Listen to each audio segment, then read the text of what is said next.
mengelola stres itu penting. Semakin matang kita, semakin piawai dalam menghadapi stres. Stres itu dikelola. Jangan stres itu menimbulkan tekanan, sehingga meninggikan tekanan darah, sehingga pembuluh darah pecah. Penelitian yang non-muslim, mereka mencari banyak hal untuk ketenangan spiritual. Sementara bagi kita sebagai seorang muslim, ternyata kita di rumah saja bisa. Dan itu murah gitu ya, bisa dibilang. Murah ya. Dan gratis. Iya.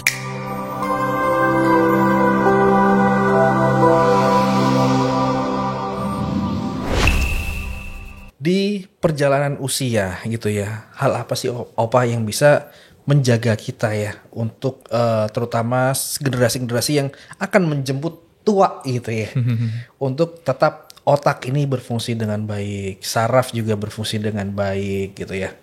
Itu apa yang harus dilakukan? Iya, mulailah dari muda ini. Yang pertama menjaga makan makanan yang sehat, ya. Dan makan itu sesuai dengan sunnah, ya kan? Makan secukupnya, jangan berlebihan, ya. Dan kemudian olahraga yang teratur, jaga berat badan yang ideal dengan olahraga yang teratur itu badan kan bisa ideal. Dan saya sendiri kebiasaan saya adalah selain jalan kaki, berenang 2 kali sampai 3 kali per minggu. Oh iya betul. Oh iya. Bapak ini jago berenang loh Mas. Jadi sampai sekarang saya masih berenang. Berenang ya bener, rutin 3 sampai 3 kali seminggu. Bahkan bela-belain waktu berenang terus ada gitu. Dan itu salah satu olahraga yang bagus buat jantung.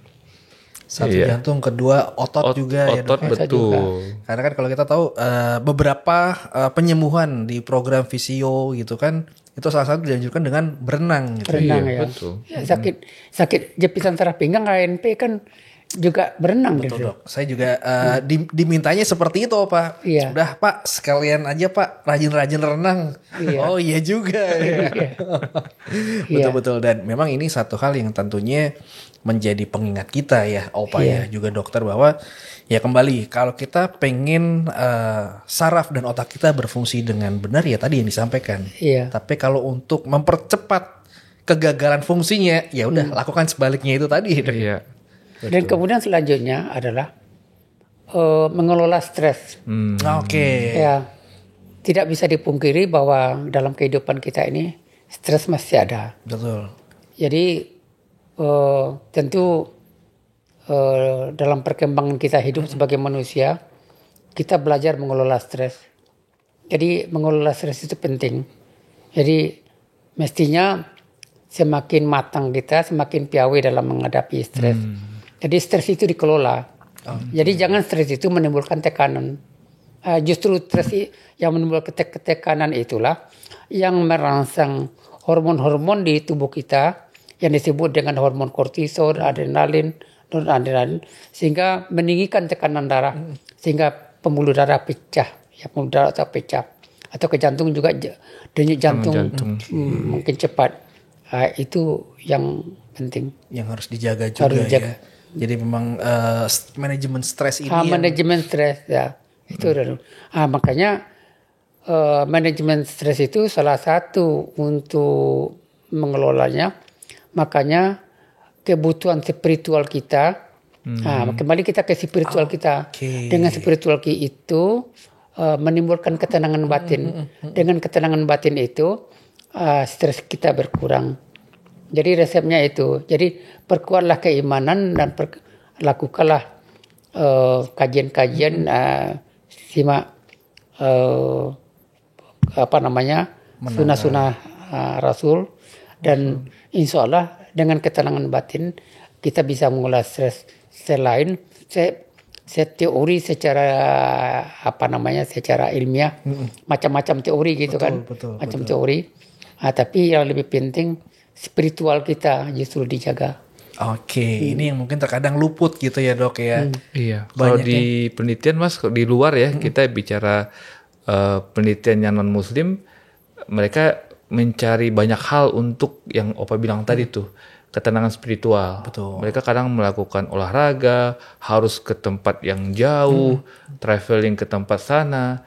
Sementara bagi kita sebagai seorang muslim Islam, ternyata kita di rumah saja bisa. Betul. Di antaranya ibadah yang kita lakukan 5 kali dalam sehari, puasa, dan apa yang Opa lakukan tiap hari, kajian Al-Quran, ternyata itu bisa memberikan ketenangan spiritual yang tanpa perlu kita kemana-mana, Mas. Betul. Dan itu murah gitu ya, bisa dibilang. Murah ya. Dan gratis kayaknya sih. Bukan murah, gratis. Tinggal aja ke masjid, ke kajian ilmu, ya kan? Iya. Kalau Opa pelajaran Al-Qurannya di depan komputer ya, Pak? Iya. Diskusi dengan ustadz, dengan teman-teman, pada subuh sampai jam 7. Habis itu Opa udah happy, keluar happy. Wajahnya cerah gitu, Masya Allah. Apalagi saya sekarang di komunitas saya sebagai pembahas ayat. Masya Allah. Nah, jadi pembahas ayat secara gramatikal. Oke. Jadi bagaimana perubahan kata-kata di dalam ayat itu, ya kan, perubahan kata kerjanya, perubahan kata bendanya, apa saja. Kan disebut kalau kata kerja itu ada fi'il madi, fi'il mudhari kan gitu kan? Iya, betul. Kalau kata bendanya isim gitu kan? Dari kata kerja itu dirubah kata benda bagaimana? Saya diberi tugas itu sehingga saya sekarang semakin lama semakin cepat memahami Al-Quran itu. Jadi satu ayat itu kita sudah tahu maksudnya dan implikasinya adalah waktu sholat itu apa yang kita baca kita sudah paham. Betul. Jadi kekusukan kita membaca apa yang kita baca dalam sholat semakin kuat. Jadi pikiran kita nggak kemana-mana, kita tertuju kepada terjemahan apa yang kita. Jadi kita mendekatkan diri kita, hati kita kepada Allah. Ini yang sangat penting. Jadi kita nggak menerawang. Nah, sekarang umpamanya gini, kita mengikuti isu imam, ya kan, mengimami kita kan. Imam itu kita sudah mulai paham apa yang diucapkan oleh imam itu. Kita sudah minimal walaupun nggak 100%, 50% ayat yang dibaca oleh imam itu kita sudah paham.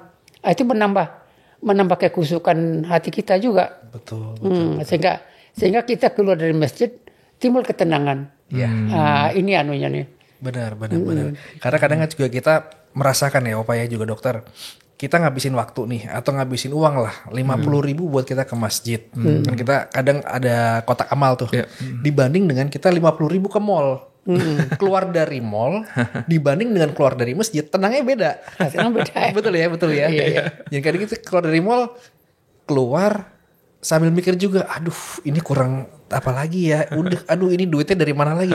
Tapi ketika kita keluar dari masjid rasanya juga Bismillah ada Allah, ya kan? Begitu ya dok ya. Betul, Masya Allah. Dan ternyata teman-teman ini bukan cerita gitu ya, tapi Opa 75 tahun beliau membuktikan bahwa kedekatan kita dengan Allah, mempertebal keimanan dan ketakwaan kita terhadap Allah, ini salah satu kunci yang menjadi kunci terbesarnya justru ya Pak ya. Iya.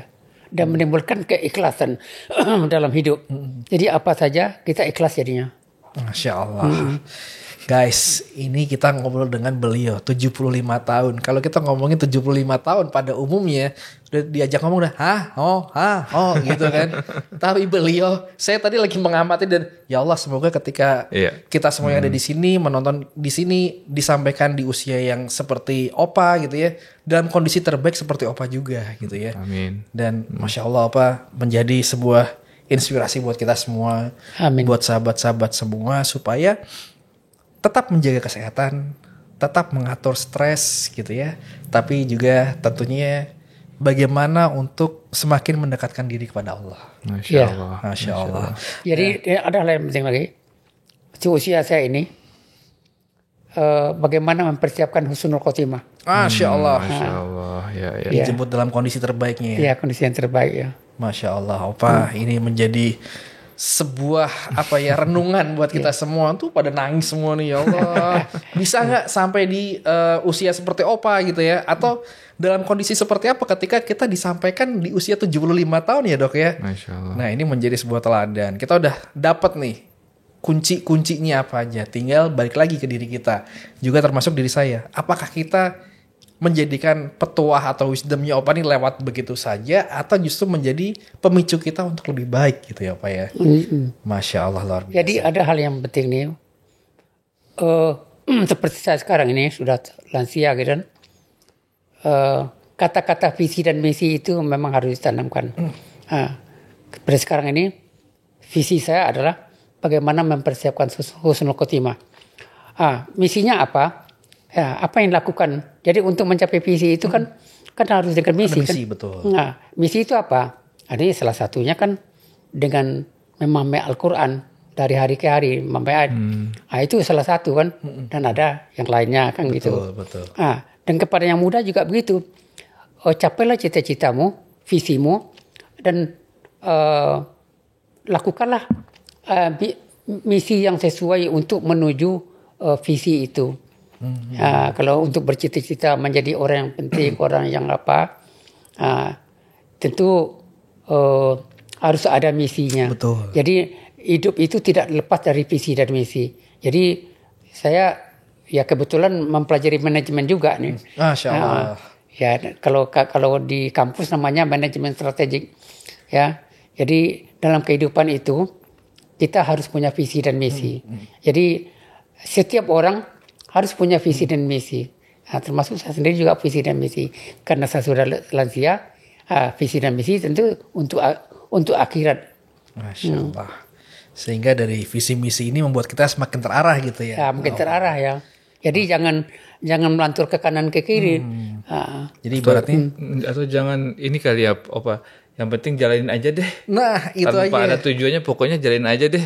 Kayaknya Opa nggak kayak gitu deh. Enggak Opa nggak kayak gitu, nggak? enggak begitu. Saya dari muda mesti ada suatu cita-cita. Ya, visi itu kan cita-cita kan. Betul. Itu dimulai dari muda.